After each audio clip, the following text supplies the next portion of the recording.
So dear students, welcome again in this lecture room. तो आप जानते हैं कि हम ये फोटोसिंथेसिस पिछले लगभग 9 दिनों से डिस्कस करते आ रहे हैं। तो इसमें हमने बहुत से टॉपिक्स डिस्कस किए हैं। तो उसके बाद जो मैकेनिज़्म हमने उसका डिस्कस किया, उसमें मैंने कहा it takes place in 2 phases। One is called as light reaction, other is called as dark reaction. तो जो लाइट रिएक्शन है ये हमने कंप्लीट की। तो लाइट रिएक्शन का जो आउटपुट हमने देखा, तो वो आउटपुट क्या है? OP is equal to number 1 revolution of oxygen release होता है वहाँ पर, नंबर 2 ATP वहाँ प्रोड्यूस होता है, जनरेट होता है, नंबर 3 NADPH H+H+ ये बनता है यहाँ पर। तो जो ATP और NADPH है, this is called as assimilatory power. This is called as assimilatory power. तो जो ऑक्सीजन है ये रिलीज होता है और ये बाहर चला जाता है, मगर ये जो ATP है और NADPH ये कार्बन डाइऑक्साइड को फिक्स करने में इस्तेमाल होते हैं। अगर आप देखेंगे तो यहाँ हमने पढ़ा है कार्बन डाइऑक्साइड जो है ये वाटर के साथ कंबाइन होता है and gives C6H12O6 + O2 + H2O। तो ये कार्बन डाइऑक्साइड जो है इसको 2 चीज़ों की ज़रूरत है। वन, इट नीड्स एनर्जी, यानी इसको फिक्स करना है, that it will give C6H12O6। ये जो कार्बन डाइऑक्साइड है इसको फिक्स करना है या रिड्यूस करना है। तो रिड्यूस करने के लिए हमें 2 चीज़ों की ज़रूरत है। We need 2 things, one is energy, second is we need hydrogen. तो ये एनर्जी जो है ये इससे अवेलेबल कहाँ से होती है? ATP से। और जो हाइड्रोजन है ये इससे NADPH जो रिड्यूस होता है लाइट रिएक्शन में, ये उससे अवेलेबल यहाँ से होता है। तो हम ये कहेंगे जो लाइट रिएक्शन है इसका एम जो है टू प्रोड्यूस एसिमिलेटरी पावर। यही एसिमिलेटरी पावर हमें कार्बन डाइऑक्साइड को फिक्स करने में इस्तेमाल होता है। तो जो डार्क रिएक्शन है या this dark reaction, why it is called as dark reaction? It is not directly dependent on light. कोई ये मत समझे कि या मिस नाम हो कि ये लाइट के पर डिपेंड नहीं करती है। कौन? जो डार्क रिएक्शन है इसका आप नाम देखेंगे, that means it takes place in dark. But this is misnomer, actually this depends on light but indirectly. ये आप पॉइंट लिखो, the dark phase depends indirectly on light. It depends indirectly on light for assimilatory power. It depends indirectly on light for assimilatory power. So that is why when it does not directly depend on light, so that is why it has been called as dark reaction. Otherwise it's not the case that it does not need light, but it shows that dark reaction, for dark reaction light plays indirect role. So this is also called as carbon dioxide fixation. फिर लिखो, the dark reaction is also called as carbon dioxide fixation,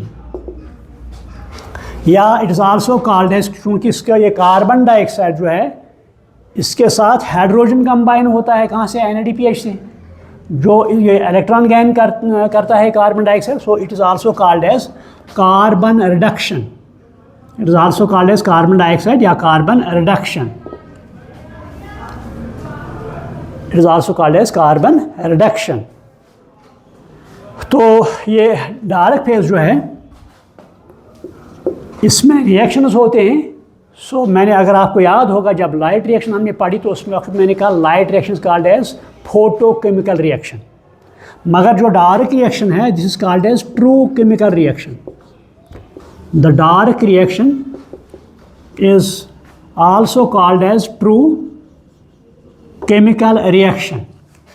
सो आप इसको, या it is also called as carbon assimilation. So you can give or call this dark reaction by various names. So it may be called as carbon fixation, it may be called as carbon reduction, it may be called as true chemical reaction. Clear? तो ये dark reaction जो है या carbon dioxide fixation जो है, तो यहाँ पर सवाल होता है ये कार्बन डाइऑक्साइड जब फिक्स होता है तो वहाँ से क्या बनता है, C6H12O6. तो हालांकि it shows that it is simple reaction और it is simple process, but here a number of steps takes place, here a number of reactions takes place. तो अब सवाल ये पैदा होता है, ये कार्बन डाइऑक्साइड जो है पहले किसके साथ कंबाइन होता है. अगर यहाँ पर बहुत से रिएक्शंस होते हैं तो पहली रिएक्शन जो है किसके साथ ये कार्बन डाइऑक्साइड कंबाइन होता है, यानी what is the first chemical substance or compound with which this carbon dioxide combine. ये नोट ऑफ इंटरोगेशन है. तो सेकंड जिसके साथ ये मिलता है और पहला स्टेबल प्रोडक्ट क्या बनता है, यहाँ पर ये ऑब्जेक्ट भी आता है कभी कभी. यानी जो कार्बन डाइऑक्साइड जब फिक्स ये होता है तो फिक्स, और मैंने कहा कि यहाँ पर number of reactions takes place, बहुत से रिएक्शंस यहाँ पर होते हैं, ये एक सिंपल वन रिएक्शन तो नहीं है. तो यहाँ पर सवाल पैदा होता है जो कार्बन डाइऑक्साइड है पहले ये किसके साथ कंबाइन होता है, या वो कौन सा कंपाउंड है, वो कौन सा केमिकल सबस्टेंस है जिसके साथ ये कार्बन डाइऑक्साइड रिएक्ट करता है, कंबाइन होता है. तो इसके बाद कौन सा फर्स्ट स्टेबल प्रोडक्ट बनता है. तो इसको हल करने के लिए बहुत से साइंटिस्ट आए, इन्हें इसका आंसर देने के लिए या इस मसले को हल करने के लिए बहुत से साइंटिस्ट आए. तो इसमें एक साइंटिस्ट था that is called as Melvin Calvin. A scientist, he is called as Melvin Calvin, जिसने इस पर पूरी तरह की स्टडी की, इस पर एक्सपेरिमेंट्स किए, इस पर एनालिसिस की, सारा का सारा काम इसने इस पर किया. तो बाद में इस मेल्विन कैल्विन को नोबेल प्राइज़ भी दिया गया इस पर. ठीक है. तो इसने क्या किया, इसने इसमें एक एल्गा ले लिया, इसमें एल्गी है एक that is called as Chlorella, या आप लिखो क्लोरीला. वो ही यूज्ड, या Melvin Calvin used Chlorella for his experiment on photosynthesis, for experiment on photosynthesis. कभी कभी ऑब्जेक्ट भी आ सकता है जो मेल्विन कैल्विन ने फोटोसिंथेसिस पर काम की, कौन सा प्लांट उसने लिया जिस पर उसने ये काम सारा की. तो यहाँ पर क्लोरीला ये तो सिंगल एल्गी होता है, जो सिंगल सेलुलर एल्गी होता है जिस पर उसने काम की. तो इस पर जो टेक्निक इसने इस्तेमाल की, यानी कौन सी टेक्निक इसने इस्तेमाल की, तो that technique is called as paper chromatography. यानी he used the technique during experimentation that is called as paper chromatography. यानी जो टेक्निक इसने इस्तेमाल किया during his experiment that is called as paper chromatography. तो पेपर क्रोमेटोग्राफी क्या, ये एक टेक्निक होती है, इसमें हम एक तो किस्म का पेपर क्रोमेटोग्राफी पेपर लिया जाता है और सॉल्वेंट लिया जाता है जिस पर काम की जाती है. तो इस पेपर पर ये सॉल्वेंट रखा जाता है, इसमें वेरियस केमिकल सबस्टेंस होते हैं, तो इस पेपर पर रखे जाते हैं, फिर उसकी एनालिसिस की जाती है, एक्सरे की जाती है. तो ये फिर इससे जाहिर होता है कि कौन सा केमिकल यहाँ पर है इस पेपर क्रोमेटोग्राफ पर. तो ये टेक्निक इसने क्या इस्तेमाल की, कौन, पेपर क्रोमेटोग्राफी. और एल्गी को किया इस्तेमाल, कौन, क्लोरीला. तो क्या किया इसने, इसमें पहले ये देखेंगे, इसने ये इस क्लोरीला को लिया, क्लोरीला जो है एल्गी इसने ये ले लिया. मान लो यहाँ पर हमें क्लोरीला है, तो इस क्लोरीला इसने एक ही क्लोरीला नहीं लिया बल्कि बहुत से एल्गी लिए और क्लोरीला. तो मान लो इसने एक्सपेरिमेंट फॉर एग्जांपल 8 बजे से स्टार्ट किया, ये नहीं आप लेना 8 बजे से किया, मान लो इसने 8 बजे से एक्सपेरिमेंट स्टार्ट किया. तो 8 से 9 बजे तक जब इस पर लाइट पड़ी तो फोटोसिंथेसिस होगी, है ना. जब इस पर लाइट पड़ेगी क्या होगी, फोटोसिंथेसिस होगी. फिर उसने इसको किल किया, इसने उसको किल किया। उसके बाद 9 से 10 तक मान लो दूसरा क्लोरीला ले लिया तो उसको किल किया। उसके बाद 9 से 11 तक, 11 से 12 तक, so at different intervals of time उसने डिफरेंट क्लोरीला लिए और इनको मान लो 1 घंटे 2 घंटे के बाद जब इन पर इनमें फोटोसिंथेसिस हुई, किल किया। तो किल करने के बाद पहले ये ले लिया तो उसकी पेपर क्रोमेटोग्राफी की, उसके बाद दूसरा लिया उस पर पेपर क्रोमेटोग्राफी की, उस पर इस तरह सो ऑन इसने जितने भी क्लोरीला उसने इस्तेमाल किए थे किस अपने एक्सपेरिमेंट थी में, तो सारा क्लोरीला उन्होंने किल करके उन पर एनालिसिस की। तो एनालिसिस करने के बाद यहाँ पर पता चलेगा कि कौन सा केमिकल सब्सटेंस इसमें है ना।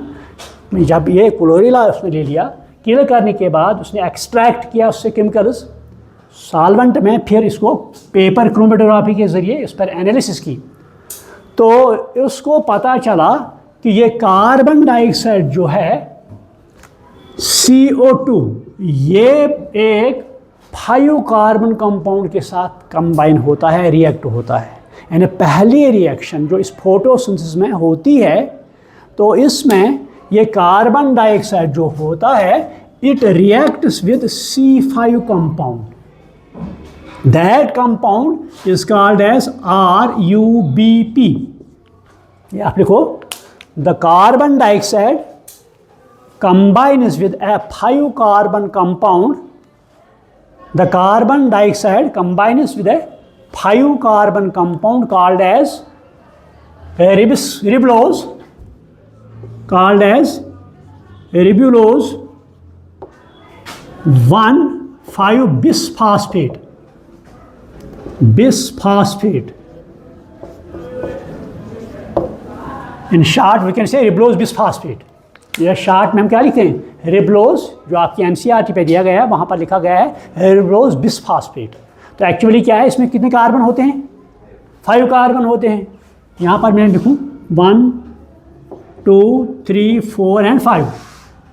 पहले कार्बन पर भी फास्फेट ग्रुप है और 5वें कार्बन पर भी फास्फेट ग्रुप है। एक्चुअली क्या है, रिबलोज है, रिबलोज 1,5 बाईफॉस्फेट और बिस्फॉस्फेट।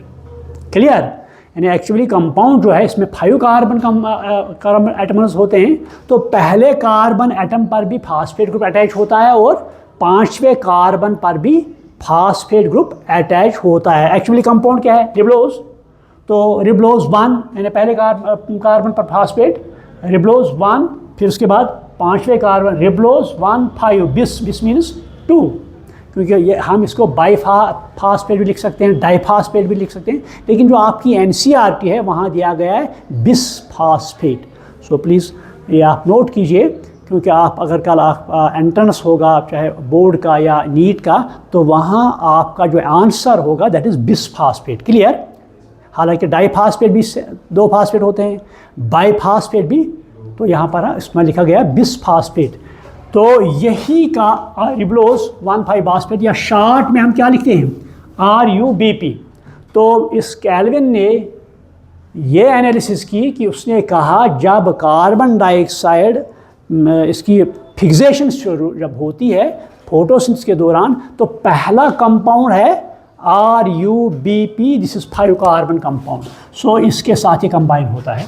तो ये पहला फर्स्ट स्टेबल प्रोडक्ट जो देता है, मैंने कहा ना यहाँ भी नोट ऑफ इंटरोगेशन था, यहाँ भी नोट ऑफ इंटरोगेशन था कि कौन किसके साथ मिलेगा और क्या बनेगा। जब ये कंबाइन इस RUBP के साथ होता है तो first product that is called as PGA, short PGA, this is C3 compound. यानी इसमें 3 कार्बन होते हैं। अगर आप यू रिकॉल रेस्पिरेशन, तो रेस्पिरेशन मैंने कहा उसमें ग्लूकोज उसकी लिसिस होती है, ब्रेक डाउन होता है किसमें, फास्फोग्लाइसरिक एसिड या फास्फोग्लाइसरल्डिहाइड, तो उसमें 3 कार्बन होते हैं। तो यहाँ पर भी जो फर्स्ट स्टेबल प्रोडक्ट बनता है दैट इज फास्फोग्लाइसरिक एसिड। लिखो, the first stable product formed during photosynthesis is C3 compound. The first stable product formed during photosynthesis is C3 compound called as phosphoglyceric acid. Phosphoglyceric acid. तो ये objective आता है, पहला objective आ सकता है जब photosynthesis होती है, कार्बन डाइऑक्साइड फिकस होता है, ये किसके साथ पहले कंबाइन होता है, दैट इज RuBP. ये दूसरा ऑब्जेक्टिव आ सकता है जब कार्बन डाइऑक्साइड और RuBP कंबाइन होते हैं तो फर्स्ट स्टेबल प्रोडक्ट क्या बनता है, दैट इज या यहाँ वहाँ I guess it is C3 C4 C5 compound, it is C1 C2 C3 compound. Clear. तो ये सारे के सारे प्लांट्स में ये प्रोसेस हमेशा C3 नहीं बनता है. कुछ प्लांट्स बाद में ये देखे गए उनमें ये carbon dioxide instead this RuBP that combine with C4 compound. यानी कुछ प्लांट्स ऐसे देखे गए बाद में, वो हमने बाद में पढ़ना है. पहले मैंने कहा कि carbon dioxide combine with C5 carbon compound RuBP, लेकिन बाद में ये देखा गया कुछ प्लांट्स ऐसे हैं जिनमें ये कार्बन डाइऑक्साइड 4 कार्बन कंपाउंड के साथ कंबाइन होता है, that is called as OAA, oxaloacetic acid. ये आप लिख लो. But in some plants carbon dioxide combines with C4 compound called as oxaloacetic acid. Short में हम लिखते हैं OAA, called as oxaloacetic acid. It's a C4 compound. ठीक. Sorry मैं आप करेक्ट करो यहाँ पर, सॉरी आप ही करेक्ट कर लो. कुछ प्लांट्स ऐसे हैं, ये आप करेक्ट करो, कुछ प्लांट्स ऐसे हैं जिनमें ये पहला प्रोडक्ट क्या बनता है यहाँ पर C3, लेकिन कुछ प्लांट्स ऐसे हैं जिनमें पहला स्टेबल प्रोडक्ट जो बनता है दैट इज C4 कंपाउंड. या आप करेक्ट कर लो यहाँ पर. इन सम प्लांट्स, ये करेक्ट कर लो आप. इन सम plants the first stable product formed in some plants, ये आप जो आपने ऊपर ये काट लो आप. in some plants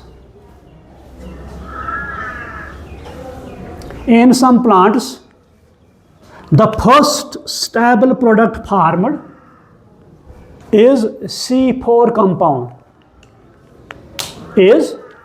C4 compound. बाद में ये देखा गया कुछ प्लांट्स ऐसे हैं वहाँ पर जो पहला स्टेबल प्रोडक्ट बनता है दैट इज C4 कंपाउंड, यानी इसमें 4 कार्बन एटम होते हैं. So that is called as OAA, oxaloacetic acid.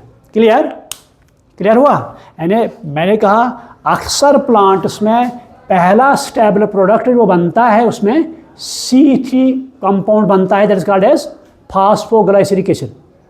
लेकिन कुछ प्लांट्स ऐसे देखे गए उनमें जो पहला स्टेबल प्रोडक्ट बन गया that is C4 compound, that is called as oxaloacetic acid. Short में क्या लिखते हैं OAA. तो ये प्लांट्स जिनमें पहला स्टेबल प्रोडक्ट क्या बनता है C3 कंपाउंड या phosphoglyceric acid, they are called as C3 plants. They are called as C3 plants. And those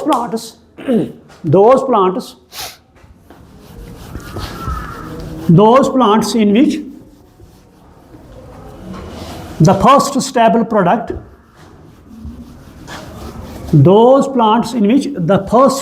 product formed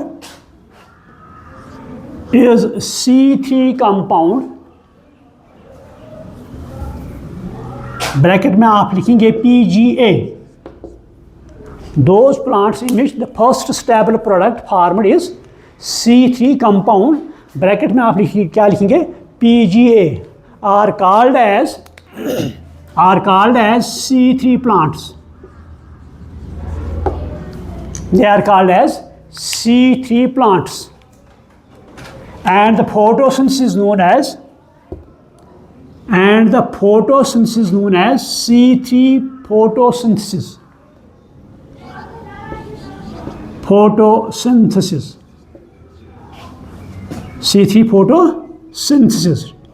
क्योंकि ये साइकिल के हिसाब से चलता है। जब कार्बन डाइऑक्साइड है ना, ये जब RUBP के साथ कंबाइन होता है तो ये साइकिल के हिसाब से बनता है। जिस तरह हमने क्रेबस साइकिल देखा, तो इसी तरह यहाँ भी एक साइकिल पैटर्न होता है। So this also called as C3 cycle. इसके मैं लिखा, आपने क्या, C3 फोटोसिंथेसिस और C3 cycle. This also called as C3 cycle. यानी पहले plants are called as C3 plants, photosynthesis called as C3 photosynthesis, cycle is called as C3 cycle. Clear? ये आपको क्लियर हुआ कि नहीं? मैंने कहा ये प्लांट्स जिनमें फर्स्ट स्टेबल प्रोडक्ट जो बनता है C3 compound, they are called as C3 plants. Photosynthesis called as C3 photosynthesis, cycle is called as C3 cycle. And those plants जिनमें फर्स्ट स्टेबल प्रोडक्ट क्या बनता है C4 compound, they are called as C4 plants. ये आप लिखो, the plants in which the first stable product formed, the plants in which first stable product formed is C4 compound, is C4 compound, they are called as C4 plants. They are called as C4 plants. And photosynthesis is known as C4 photosynthesis,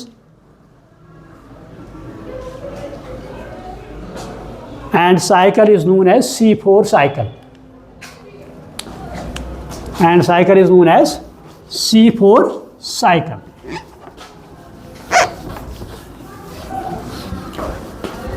तो फिर से आएंगे वापस हम। तो मैंने कहा जो मेल्विन कैल्विन था, उसने जो काम की इस फोटोसिंथेसिस पर, क्लोरेला लिया, पेपर क्रोमेटोग्राफी के टेक्निक से उसने ये क्लियर कर दिया, तो उस पर बाद में उसको नोबेल प्राइज़ दिया गया। तो उसने क्या कहा, ये कार्बन डाइऑक्साइड जो है it combines with C5 compound called as RUBP। तो ये पहले स्टेबल प्रोडक्ट क्या देता है, PGA, phosphoglyceric acid, this is C3 compound. यहाँ पर देखा गया जब ये रिएक्शन होती है, यहाँ पर एक एंजाइम इनको कंबाइन करने में रोल प्ले करता है, दैट इज कॉल्ड एज रिबिस्को। सो आप लिखो, when carbon dioxide and RUBP combines in the presence of enzyme called as Ribisco, RUBISCO, Ribisco। Short में हम लिखते हैं रिबिस्को, या फुल फॉर्म है इसकी रिब्लोज 1,5 बिसफॉस्फेट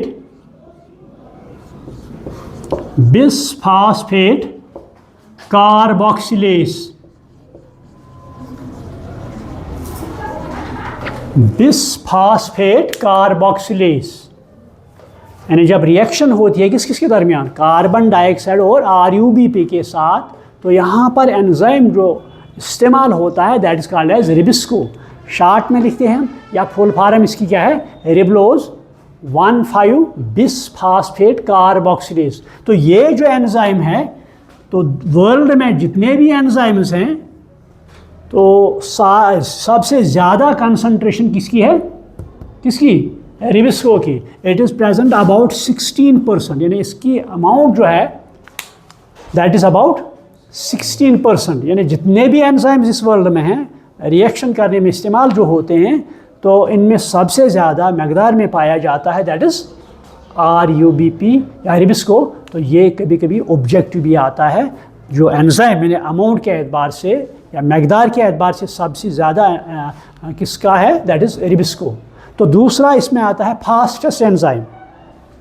कभी कभी ये भी आता है क्वेश्चन, एक तो अमाउंट के एतबार से दूसरा तो रिएक्शन के स्पीड के एतबार से, तो that enzyme is called as anhydrase. या आप को कभी कभी कोई पूछ सकता है, that is called as anhydrase. तो ये एंजाइम जो है is called as fastest enzyme, ये जल्दी जल्दी रिएक्शन करने में रोल प्ले करता है, ठीक। तो दिस इज कॉल्ड एज रेबिस्को। तो ये उसने एनालिसिस की। तो उसके बाद ये फोटोसिंथेसिस जो है, डायरेक्ट रिएक्शन जो है, C3 साइकिल जो है, अगर हम इसका मैकेनिज्म देखेंगे, it goes by 3 steps. In the C3 cycle or direct reaction gets completed in 3 steps.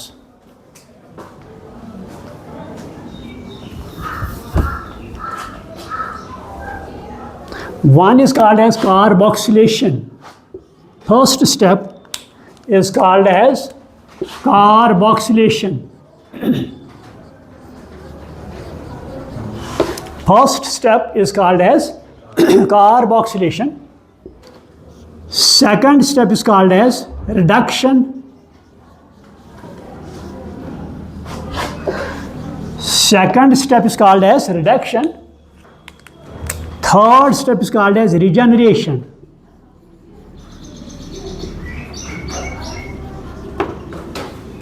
यानी जो कार्बन डाइऑक्साइड फिक्सेशन है या डायरेक्ट रिएक्शन जो है या C3 साइकिल है, इट गोज और gets completed in 3 steps. First is called as carboxylation. तो कार्बोक्सिलेशन में इस वक्त इंट्रोडक्शन देता हूँ, तो कल ये हम डिटेल में पढ़ेंगे। इसमें क्या होता है, ये कार्बन डाइऑक्साइड जो है it combines with RuBP, that is called as carboxylation. यानी कार्बोक्सिलेशन में क्या होता है, कार्बन डाइऑक्साइड जो है ये RuBP के साथ रिएक्ट होता है और PGA देता है। Second is called as reduction. तो रिडक्शन होती है, वहाँ पर C6H12O6 हमें बनता है। रिडक्शन जब होती है इसको, तो वहाँ पर हमें ग्लूकोज मिलता है या शुगर मिलता है। तो third is called as regeneration. Regeneration of RuBP। जो RuBP यहाँ पर कार्बन डाइऑक्साइड के साथ कंबाइन होता है, ये हमें वापस मिलना चाहिए, तभी तो सेकंड साइकिल होगा। मतलब हमने यहाँ कहा carbon dioxide plus RuBP gives PGA, तो ये साइकिल चलता जाएगा। फिर से ये हमें साइकिल करना है, तो साइकिल करने के लिए हमें RuBP चाहिए, ये हमें वापस मिलना चाहिए। तो that step is called as regeneration of RuBP. So these are the 3 steps which takes place during this direct reaction. तो ये कैसे होते हैं, इनका मैकेनिज्म क्या है, we will discuss it in detail tomorrow, क्योंकि क्लास का टाइम ओवर हुआ, so I should stop over here. Thank you.